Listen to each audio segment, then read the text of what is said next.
Okay, Father Shea, if it's all right with you, we'll get started. Okay. All right. For those of you who are in attendance, thank you. My name is Mike Holland. I am a 25-year member of St. Peter's and the immediate past chair of the Pastoral Council. And in our Pastoral Council meeting most recently, the idea was raised to host a webinar for parishioners where we could communicate to everyone. So that's what we're attempting to pull off here tonight. Just a little bit about some of our house rules or ground rules. Please note that in the bottom right of your Zoom screen, there should be a Q&A button. If you would like to raise a question to our panelists, our esteemed panelists, please do so. I will be trying to, as best I can, relay those to the group throughout what we believe will be about a 45-minute session. Few of you were in early and watching how the sausage got made, but we were just kind of talking through the topics that we wanted to cover. And again, we're shooting for about 45 minutes. So we're thrilled you're here. Thank you for joining. And at this point, I'd like to turn it over to Father Shea for an opening prayer and commentary. Father Shea, please take it away. Okay, Michael. Yeah, I thought it'd be great for us to start with prayer, that we put ourselves in the presence of God. And the gospel for this Sunday, is quite appropriate. So let me read a few verses, and then we can offer a prayer. So from the Gospel according to John, Jesus said to his disciples, "Do not let your hearts be troubled. You have faith in God, have faith also in me. In my Father's house there are many dwelling places. If there were not, would I have told you that I am going to prepare a place for you? And if I go and prepare a place for you, I will come back again and take you to myself, so that where I am, you also may be. Where I am going, you know the way." Thomas said to him, "Master, we do not know where you are going. How can we know the way?" Jesus said to him, "I am the way and the truth and the life. No one comes to the Father except through me." So let us pray. Loving Father, we thank you for bringing us together in the name of your Son. Thanks for this time, this opportunity for us to spend time together, for us to grow in our relationship with you and each other, and to grow in gratitude. Bless this time. Bless our parish. Bless our country and our world in this tough time.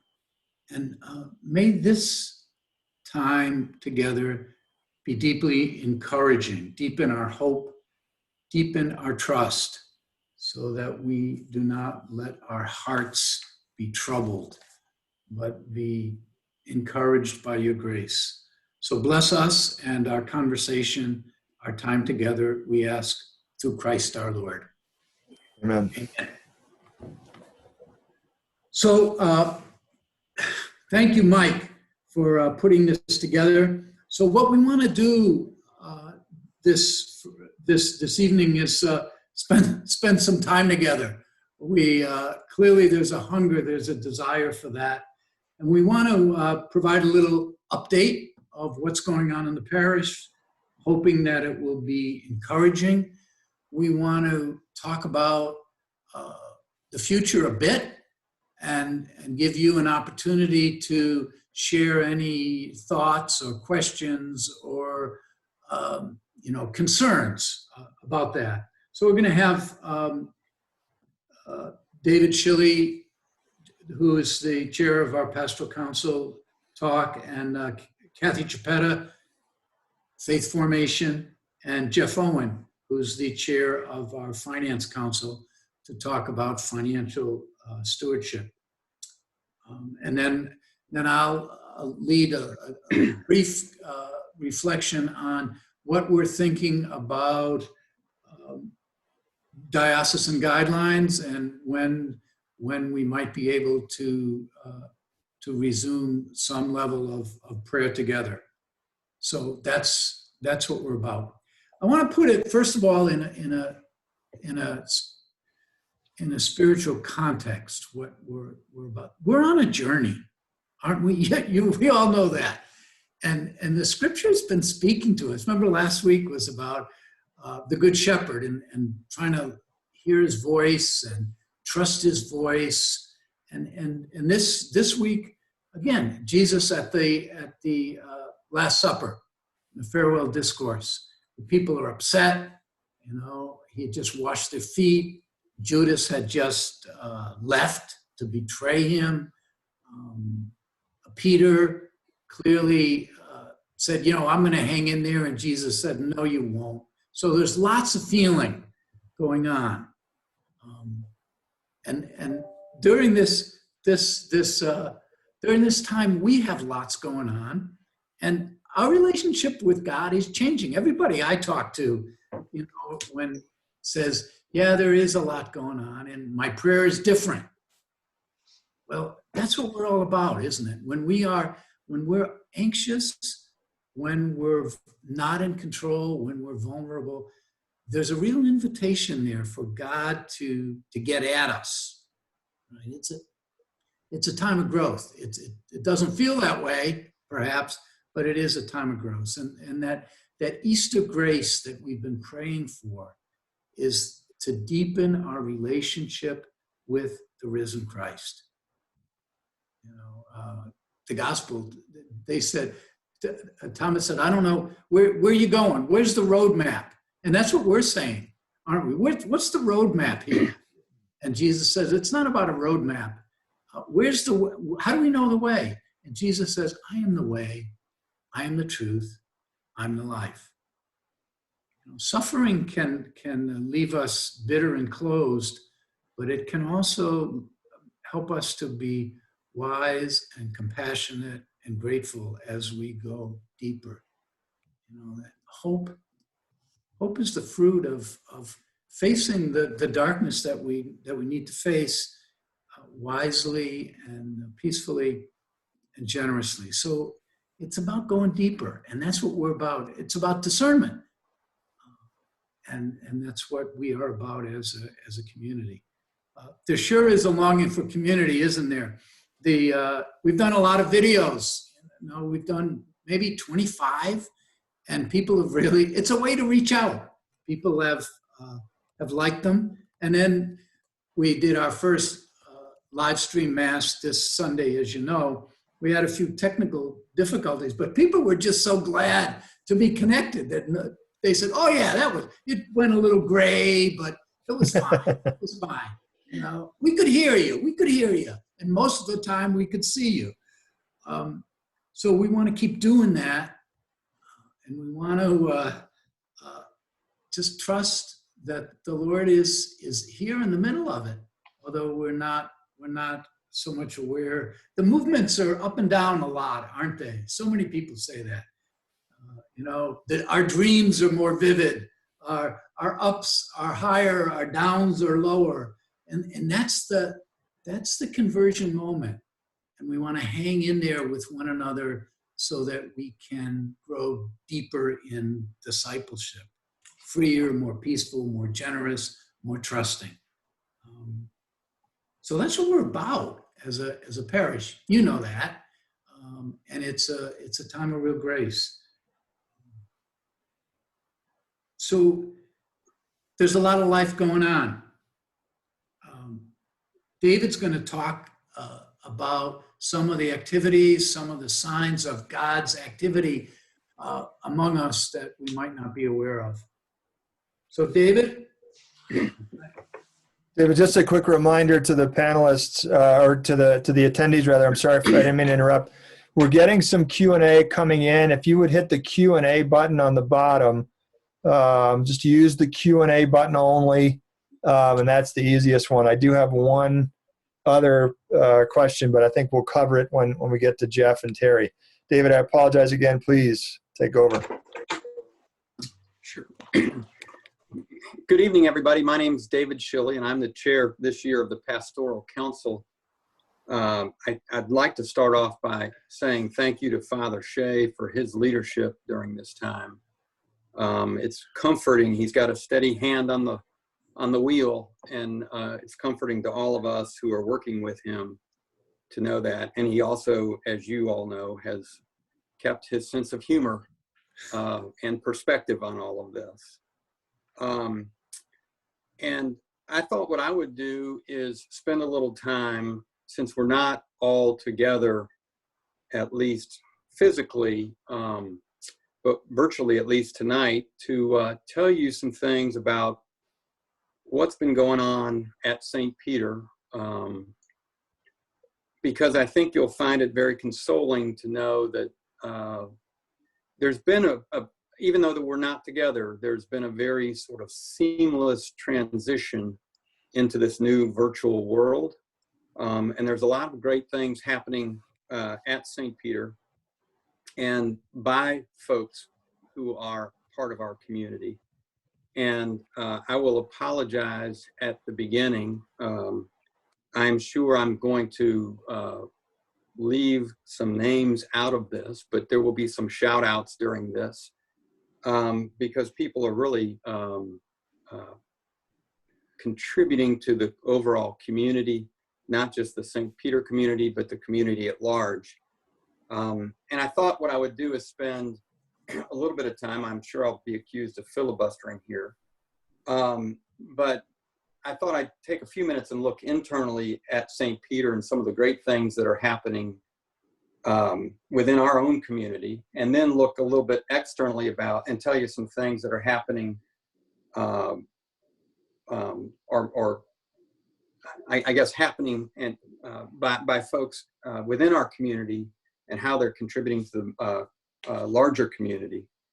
And finish a little bit with a quick update on the Duke Energy construction and sort of a look ahead. So I thought I'd start with the education at St. Peter. And it's been a very smooth, seamless transition to this new virtual world that we're in. The Ignatian programs are continuing. We had a Lenten retreat that was conducted virtually. There were 120 participants, which is more than, almost twice as many as I think the in-person Lenten retreats typically have. So that was great. We had the St. Peter Ignatian Encounter experience. As you may know, it's roughly an 8-week program. It had 22 adults in it this session, and the retreat was held virtually. The spiritual exercises are ongoing. They're being conducted by Zoom, and a group of 20 to 25 people have recently gathered to share how the spiritual exercises have helped them cope with the pandemic and COVID-19. The examine continues, spiritual direction continues, all virtually. And for those of you who aren't involved in any of that, I guess maybe what I would suggest is if you're interested, it might be a good time to get involved, and it might bring you comfort to learn from others who have been through the exercises and this Ignatian spirituality. The 20s and 30s group, as you might imagine with how technologically savvy that young group is, they started meeting by Zoom very quickly, and they continue to do what they always do. They share their faith, they plan events, they socialize, but they're all doing it virtually now.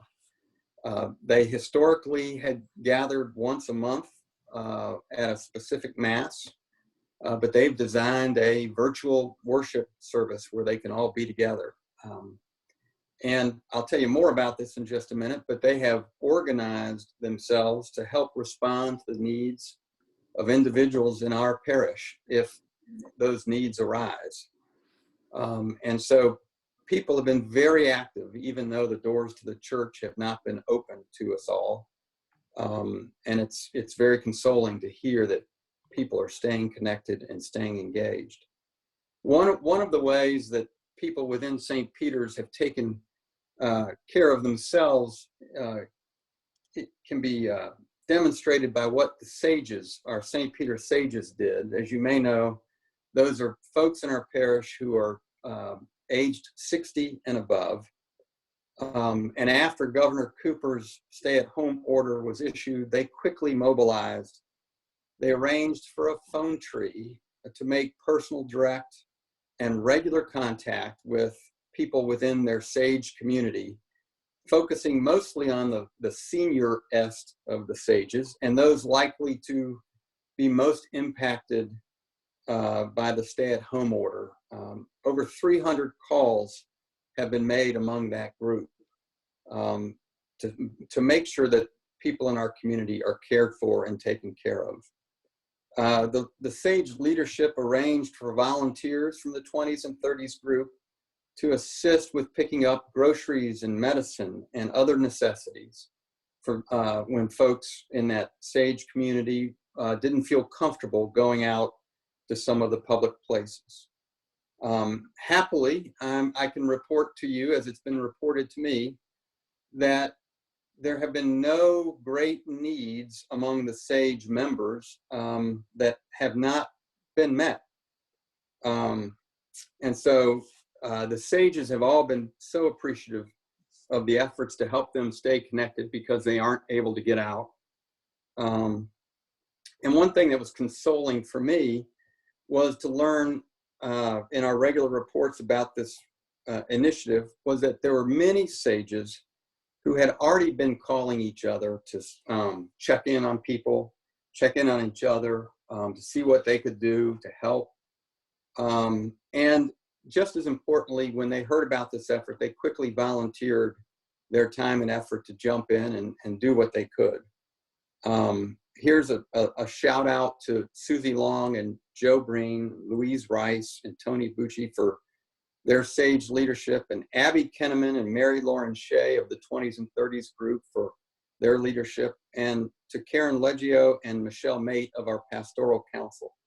It was just tremendous effort by all of those folks working together on this outreach program. And I think it's really been a very great way for the SAGE community to stay connected with us. Another way that we've helped within the parish was our tithing committee came together very quickly to respond to some emergency requests that were brought about by the COVID pandemic. And so some of the outreach, as you may know, the tithing committee regularly, and the parish regularly supports Loaves and Fishes and the Charlotte Rescue Mission and the supportive housing communities in the McCreesh Place. And there were some special needs brought about by COVID with those groups.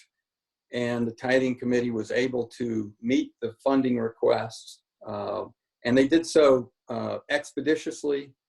They did so promptly and in a way that they could help make a difference for the communities that those nonprofits serve.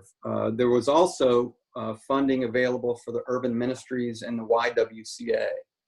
And so I'd like to commend the tithing committee under the leadership of Mary Schilli for coming together so quickly and doing such good work to help people in the community. McCreesh Place, the name I just mentioned, there's been something special there too. Caitlin Klein is spearheading a relatively new lunch drop project for the residents at McCreesh Place. She's been helped by Karen Leggio, a name I mentioned a minute ago. And it's a volunteer opportunity that came through our partnership with supportive housing communities in McCreesh Place. And what the initiative is to every couple of weeks, drop off 80 meals for the residents of McCreesh Place. The first drop off will occur next week on the 13th, and it'll be every 2 weeks thereafter. And as I understand it, Caitlin has already arranged for all of the meals for next week, and she's already arranged for a team to help with the project all the way through June already. So if you're interested in pitching in on that project, look for some information that will be available on the various media sources that St. Peter is using. And Caitlin Klein, remember that name if you're interested, because you could reach out to her and offer your support.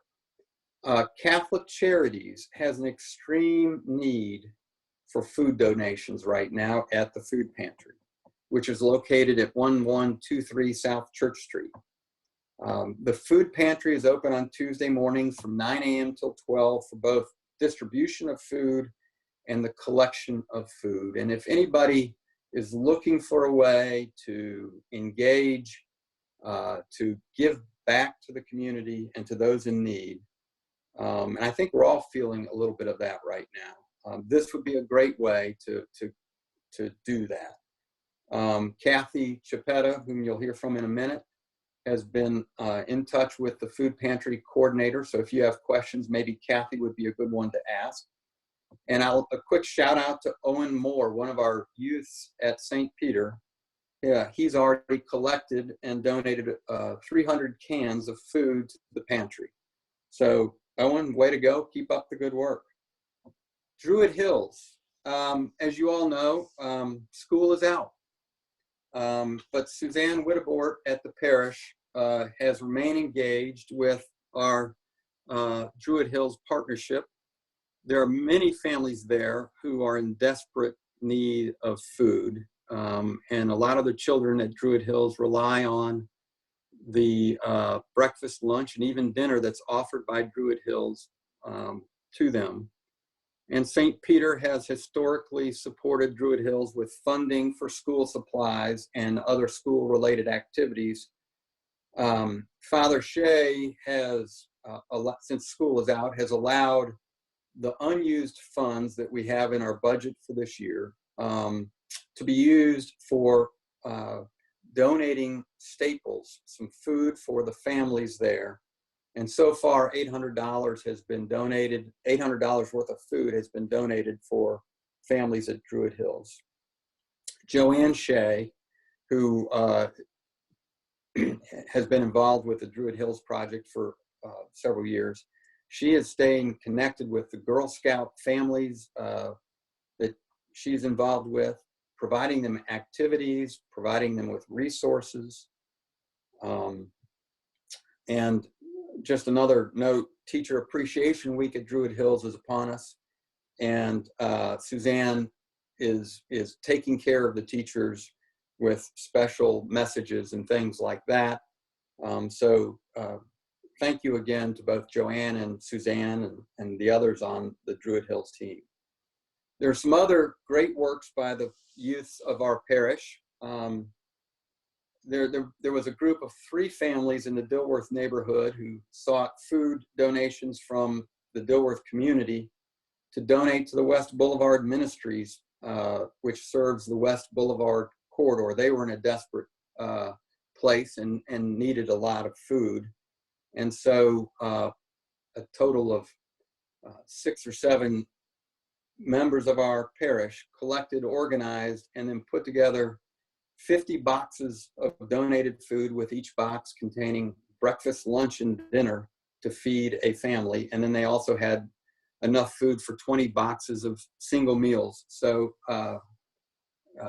there's been a lot going on by people in the parish. I know I've left a lot of good works out, but we only have a limited number of time, limited amount of time to talk tonight. So I didn't want to talk too much about it, but I felt like you all would want to know all the good things that are happening. And hopefully these people have inspired you, and you may want to reach out to St. Peter to figure out if there's a way that you can contribute. I'll talk real quickly about the Duke building construction update. Even though we probably haven't been to St. Peter in a while, I can tell you that construction is continuing and progress is being made. The St. Peter's facilities team continues to meet with Duke Energy and Childress Klein to monitor the construction and discuss with them issues that are important to St. Peter, including setbacks so that the new building doesn't overshadow the church, so that we have some say, hopefully, in what the facade and particularly at the lower level will look like on the north side of that building that faces St. Peter. And so far, I think Father Shea would say that Duke and Childress Klein have been good neighbors and open to our ideas and willing to listen to us, even though they may not always agree with us. And a shout out to Tom O'Brien, he's on the Pastoral Council this year, and he leads our Buildings and Facilities Commission, and he and Terrie and others, Terrie Morin in the parish office, are regular members of the team that are working with Duke and Childress Klein. So to kind of round out my conversation with you tonight, looking ahead, you should know that the Pastoral Council has been already talking about with Father Shea and the staff alternatives for masses when we're able to all worship again together. We don't know yet what that's going to look like, but we're starting the conversation internally to figure out what we might be able to do and how we might be able to do it once we get some go-ahead from our governor.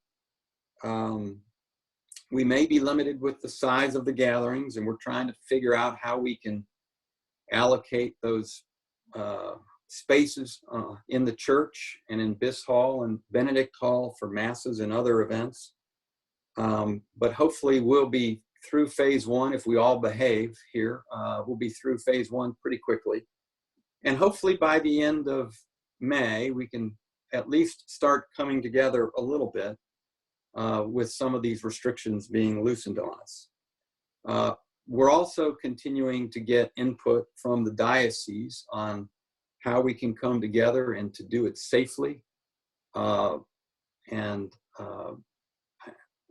think it's just going to be a very fluid process, and we're going to have to learn or be ready to pivot at a moment's notice. But I think starting the dialogue early is putting us in a position to do that.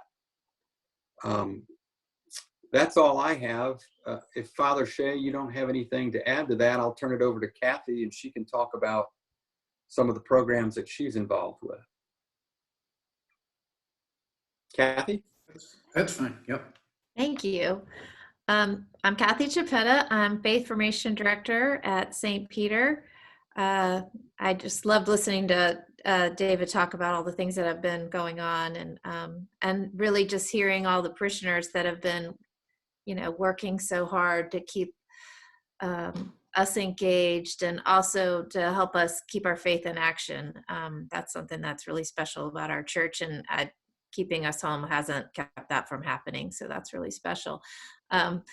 Faith Formation, we have a class called Whole Family, and typically it meets once a month during the year. And now I feel like every family in Faith Formation has been thrown into that class 24 hours a day, 7 days a week. So we're all in Whole Family, and we're trying to find those ways to stay spiritually connected, but also to deepen our relationship with God and one another. I know for me, I've had 2 college kids come home, and, I just never thought I would have that again, that we'd all be in the house together. So even through the times where there's been fear and some worry, there's also some gratitude and some things to really, I find consoling. So another thing that I've really found consoling is our families who've been really wonderful about keeping in touch with us and telling us things that they've been doing in their houses. So the way they watch Mass together as families, the way they pray, the way they read the Bible, the way they look up the readings for the week. And, I've heard from the Georges walks that they've done, and the Armstrongs who do the rosary when they walk, and they've made a stained glass window in their home, and the Bartholettes do mass even with their little toddlers, and it's really special. So keep those stories coming, because those things keep us going too. We are, though, have been in Faith Formation continuing to send home lessons. We've done a lot through email. We have had a lot of help with the communications department. So we're so grateful to Joan Guthrie and Liz Egan because of the videos and the YouTube channel that we have. And so if you haven't gotten to see, they're all cataloged, and you can go on our website and watch them. But Russ and Joe Long have created several videos that are sort of CGS related. They're not Catechesis of the Good Shepherd, but they're kind of in that same Montessori way that we do things down there. They've done those, and we're really grateful for that for our families. Along with that, Patty Armstrong made a flip grid, so we've gotten to do some technical stuff that we haven't done before to connect with our families, and Sarah Cobb has done that too, so sent lessons home that way. We've sent games home and review games and gotten to see interact with our families that way. So let's see. So let's think about it. So I'm going to go through sacraments. So I'll start with our youngest. So baptisms, and I have a prop. So baptisms, we're still, scheduling baptisms. If babies just didn't know not to come. So we had even Matt and Emily Tarney had a baby on Easter Sunday. What a special thing. So we are still scheduling baptisms. You can still get in touch with us in the Faith Formation office. We are doing baptism prep on Zoom with Father John, Deacon Jim, and Sarah, and Rachel, and Kara. They're all part of that team. And so we're still scheduling those classes, still scheduling baptisms. They're different. So when, typically we would have a communal baptism with around 5 families. And what we'll do, at least until, things change, we can do small little private baptisms, and we're blessed with priests and deacons who are really just easy to work with scheduling. So we want to hear from you. We can still get those letters of good standing if you've been chosen to be a godparent or a sponsor. So our office is open for that. First Communion. So, when you're home a lot, you get to find all these things that your kids kept. And so I have stuff that remind me of First Communion. First Communion. So gosh, it was really hard not to have First Communion right after Easter. It's such an exciting day for us. It's one of the most special days of the year at St. Peter. But we're going to do it. So it's still going to happen. So if there's any kids out there and you're watching this right now, I want you to know that we cannot wait to celebrate you. And we're going to do it. And it's going to be really just the biggest First Communion ever, because we just have so much now. We get it. We know what's important, and we understand what we're thankful for. The way that probably will work is we may have families come, we'll sign them up for different regular mass times, and then you would get the front row in the church, and we would announce you that it's your First Communion, and you still wear the special dress. We're still going to make those chalices that are our tradition, and the banners. So we've been putting that together. So we'll get in touch with parents about that so we can make that happen. If we're allowed, we maybe would have a First Communion Mass. It just kind of depends on what happens over the summer and how the restrictions loosen. We want to be safe. Confirmation. So confirmation. We have great news about confirmation. So normally confirmation is we have the bishop or the abbot or the vicar general would come and confer the sacrament. When we had that set up to do that way, and we kind of get on their schedule, and it's hard. They do the whole diocese. So this year we got permission to let Father Shea be our celebrant, and we are thrilled. We're over the moon about this, and there's a lot of reasons. First, we love our pastor, so this is good news. This is the second reason, is just the flexibility that it's going to give us. So we know going forward, we're all going to have to be really flexible about things. And so having Father Shea be our celebrant means that we can have more than one confirmation. So we won't be all crowded in a mass together. We can do this over time. We can make it work with your schedules, so that everyone gets confirmed, and we do it safely and we make it special. So that's what's happening with confirmation. I'm not the wedding coordinator, but weddings are still being planned and some of them have been rescheduled, and Rebecca Thompson works with that, and I know she's had a lot of conversation with brides. And so if you got engaged while you were in quarantine, we're still working on all that. Our CIA, the plan for our CIA, at least right now, is to have that on Pentecost Sunday. We don't know exactly what's going to happen, if that'll get to happen, but that's sort of the tentative plan. So again, that was another big day with a special group of people that have been working so hard on themselves and their spiritual journey to prepare to become part of the Catholic Church, and we're so excited to welcome them in, and that's going to happen soon. When we can make that happen, we think then. Okay, let's see. Let's talk about our teenagers. So every summer we do Teen Serve Week. That's one of my favorite weeks of the year. We do that in July. It's still on the calendar right now. It will be different than it has been in the past. It has to be. We don't, by July, I'm sure there's going to still be restrictions that are going to make it so that the places that normally we would go serve will probably not be able to have big groups of us. But that doesn't mean that we won't do something. So we're going to plan that, and people who are part of that, you'll hear from us about how we're going to make that happen. We know there's a great need right now. So, maybe we'll engage the parish more and have some more drives and things like that. So more to come on Teen Serve Week with our teens. Let's see. The big thing that we're working on in Faith Formation right now, we always start this in May, is registration for our fall classes. So that's just starting to roll out. You'll see it go on the website and be in the e-news, and we'll make sure it gets in the bulletin. Not this week coming up, but the following week, you'll start to see that link. And then we encourage our families to get in there and do your registration, contact us with questions, so we can make sure we get our classes set up. We have we have calendars for classes. We have what we think it will look like. And then we know that we may need to make modifications as we go into fall. We're just going to see where we're at. So we're planning.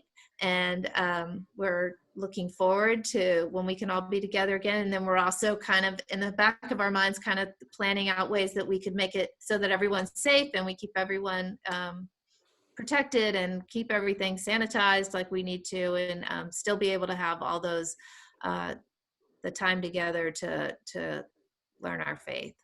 And last, I wanted to end with, it's May. So May is usually a big sacrament time at St. Peter. It's also the month of Mary. It's a big month for gratitude for caregivers, moms, nurses, teachers, and graduates. So I have a graduate in my house, and I hope everyone, I just want everyone to know that we've all been praying for you all, and it just because maybe we can't do the same celebrations and show the gratitude the way we normally do, that it just doesn't diminish anything that you're doing. A lot of people are at home with small children, and you're doing this every day. And my heart goes out to you. My prayers go out to you and the nurses who are working hard. I've talked to Mary Marley and Angela Holm and Teresa Stern and a number of our parishioners and you're working so hard. And we are grateful to you. And our teachers, our catechists are the best. I mean, they put so much time and energy into their classrooms and into the atriums that we have, and we're just so grateful for them. So I just wanted to make sure you all know that, and all our seniors. And if you are a preschool graduate, or you graduated from 5th grade or 8th grade or high school or college, congratulations. We're really excited for you. So thank you. And I'm going to turn it over to Geoff. All right, thank you. That was really energizing, Cathy. Really nice. I don't have props and I don't have that level of energy, but I'll try to do a good job. So I'm this year's finance chair. I don't know if any of my colleagues are on the call tonight, but we are fortunate to have a really good crew, and of course, Father Shea and Terrie. So I'm going to speak at sort of a high level.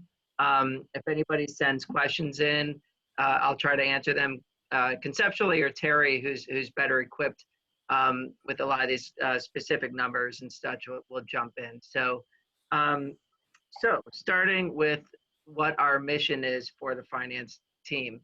Our stated goals are financial solvency, growth, and guidance. The latter two priorities have been at the top of the rung the last several years as we've been such a growing church.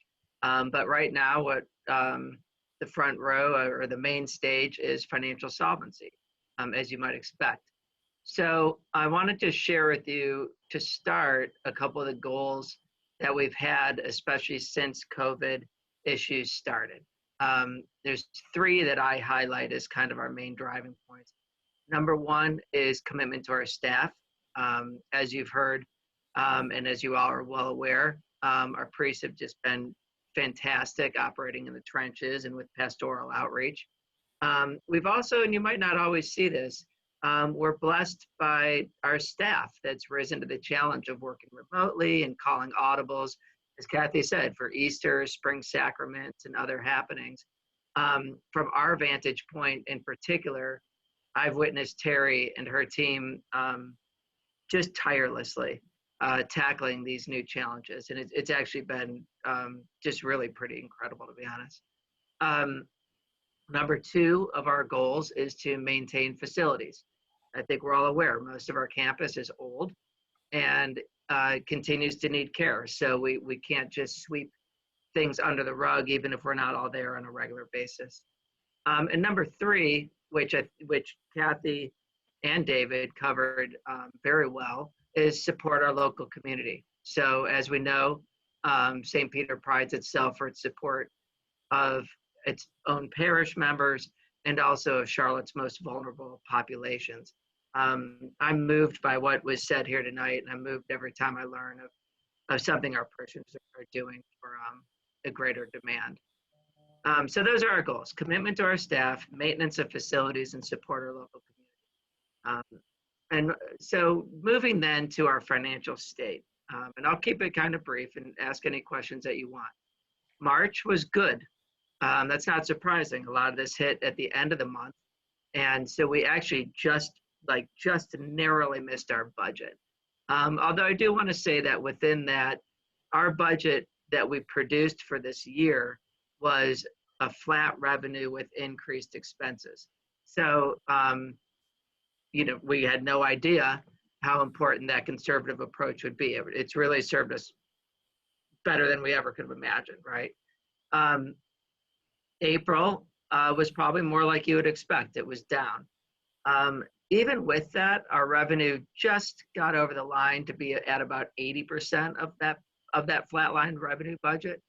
And is actually, again, something that's, even at that number, is pleasing, and it's something we should be proud of. Compared with other parishes in our diocese, we're in about the upper third of tracking toward our budget. And our parishioners have continued to give as much as they can. Our online giving has been consistent, and some parishioners, recognizing the increased demands, have actually increased. So incredibly thankful for that. I'm sure you've seen some of the instances of the awareness campaign for giving. There's messaging at the end of the podcasts. There have been letters and emails, and especially in even one that we've been excited about in the last couple of weeks is having the ability to text so people can reach the WeShare website via text. If you're not already using the online system for giving, consider this an appeal to get you to do so. It's not only with just this current situation, it's just extremely helpful to the finance function in terms of budgeting.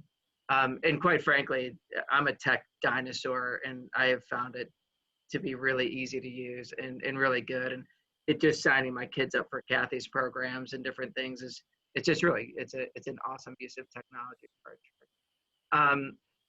So I told you our revenues were at about 80% of our budget in April. And actually our expenses were down. So, and that's even adding transition costs related to the remote sheltering. So I joke that our church can squeeze a dime out of a nickel, and it has. So as a result, in April, we actually, on a net income basis, were slightly positive. Another bright spot that's worthy of mention is that our PPP loan was approved. And just to say the PPP loan was approved really isn't enough. Father Shea and Terrie deserve huge kudos for it. It was chaos working with Wells Fargo and within the diocese guidelines, and you know, I say it was one of those things for several weeks, seemed like several years, and it's just very it was a great mobilization, and so that'll be a nice boost. So those are all positives. Where does that put us? I would say in a good spot, all things considered. But despite this optimism of us holding the line in April, I will admit that we worry that the next several months will be more sobering. We don't know the impact of all of this sheltering. It's starting to come out with high unemployment rates and things. And we know that we'll have fellow parishioners experience job loss or even just reduction in pay. And we know that we'll have parishioners that might be giving and might have greater personal financial obligations arise in their orbit. And these are things that we worry about and we're trying to be cognizant of. We also know that we'll continue to miss the offertory of visitors, especially as it relates to summertime conventions and other events. And while our online representation of We Share is good, the number of paper donations is still significant. So if you didn't hear me the first time, this is an appeal to get on We Share. It's a huge goal of ours. And so I'd say we're cautious, we're optimistic, and we're really happy about what's transpired so far, and we're also very cautious. We are actually reaching our budget time right now that will make the budget for next year. Our plan is to start with a default budget, which basically asks the question, what does it take to run our church? AKA support our staff, care for our facilities, and continue outreach. Those are the three goals I outlined earlier, and those will continue to be goals. So let's call that the worst case scenario, the basic amount of money to run things. From there, we are building out better case scenarios, which are layering in wants and trying to consider milestones for when we consider upside surprises to be representative of actual trends. I guess that would be to say, when can we loosen the purse strings would probably be an easier way of saying that. So I was thinking about this conversation or these points, and I'm sorry if it sounds vague, because I think it does kind of, and I apologize for that, but I hope you understand the spirit of the approach. It's effectively starting conservative and hoping for better. That being said, this budget process is going to have tough decisions. It's going to have some programming take priority over other, and I'm just going to ask that you reach out to us on the finance committee if you want to have conversations about it or if you have questions. And I'll also just say very candidly and ask that you don't harbor any bitterness if you feel your group to be slighted, because this is an odd year, and budgeting exercise is never fun. This one's going to be awful. But please know that every effort within our church is just deeply appreciated, and everybody on the finance council has other ties to the church, and we like to think we have a global perspective of things. We're in close contact with David and pastoral council, and we're cognizant of the different groups that make us tick. And so we will be pragmatic amongst all this. And that's kind of all I have. If anybody has any questions? Geoff, we did have one question from the group, and it just was if you could explain what PPP stands for, Sure. and just a couple seconds on that. Yep. So part of the CARES Act, which was one of the stimulus packages, had different loan packages. And right now on camera, I'm completely forgetting what the acronym PPP stands. Paycheck Protection Program. Yeah, I had the opportunity to look it up just to make All sure. right. Thanks for the save, Mike. You bet. But yeah, so those are part of the federal stimulus package, and the intent is to make it easier during this disruption to pay employees and to keep your staff employed and fully employed. Yeah. And it went. This was the one that went through the banks, so it took a while. Yeah. So just another opportunity to ask that if the attendees have any questions, they can use the Q&A button at the bottom, and we'll try to address them. But Geoff, thank you. That was really, really helpful backdrop, and your appeal is well heard. Thank you. Father Shea, I think we're back over to you, if I'm not mistaken. Yeah, I just want to say, Mike. Yep, we can hear you. Yep, go ahead. Yep. Just, we've spoken about it already a little bit, David did, but just that people say, well, what's the plan as things change? As you know, we're in phase one? Is that it? Stage one, phase one. And then on March 22nd, there'll be an evaluation. We received yesterday from the diocese some guidelines. Really, so this phase one doesn't change anything for us. Really, it does say that funerals, you can have up to 50 people. And if you're having outside masses, if you're having mass outside, you can do that as long as there's social distancing. We're not planning an outside mass, but we're working. So a few weeks from now, there may be a change, and we're working on it. The staff, pastoral council, liturgy commission. We've got 3 venues, as David said, and we're thinking about how we might do that and make full use of all 3, so that we could provide the opportunity for more people to come to Mass.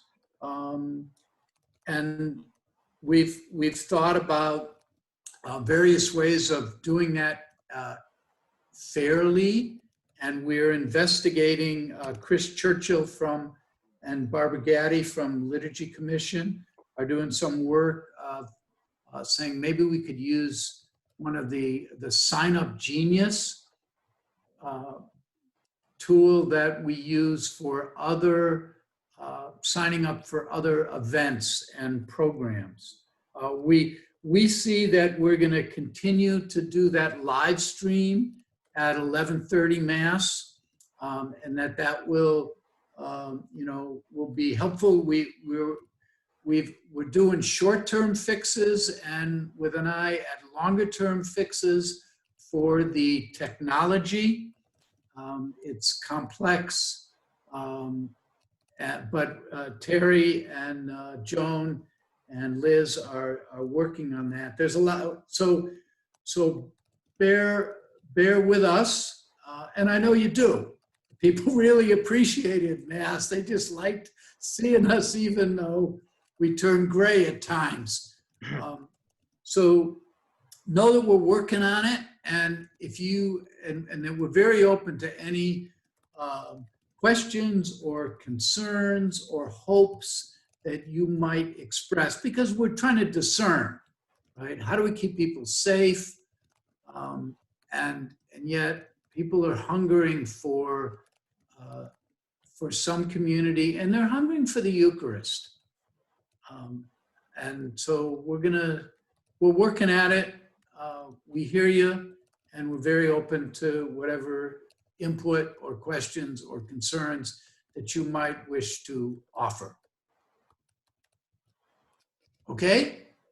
Yep, I don't have any other questions from the group unless somebody wants to be last one in. we'll give them a second, but certainly.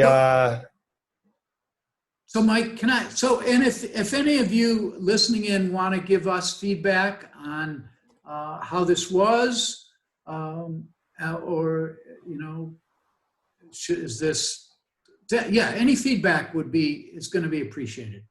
And thanks again, Mike, for you and your organization making this happen.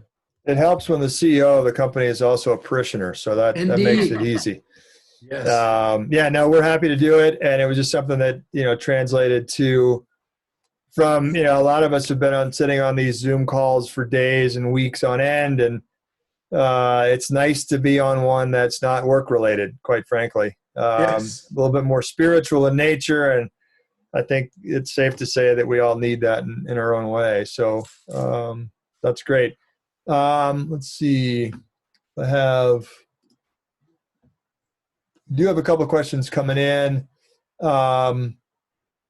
Might we have more masses or different times in terms of when masses would take place? I think the answer there, Father Shea, is as guidance is available, both from the diocese as well as the state. The intention is to try to use all three in multiple times during a weekend. Is that right? Yes. Yeah. What we've done is just had one mass at Benedict on the weekend, but we think we might that every mass would have three venues. We'd use this the way we use it for 9 and 11:30, and we would also use Benedict either for a mass, or if we couldn't have a priest, we could do a communion service with a liturgy of the word and Holy Communion pre-consecrated. Okay. So we would provide more venues. That's what we're hoping. Okay, great. I'll address a couple of questions real quickly. I did record this since we don't have anybody else but this group on screen. Just beware. I do have a recording. We'll make every effort to make this recording available through the parish website. I'll work with Joan Guthrie on that separately, and we'll post information.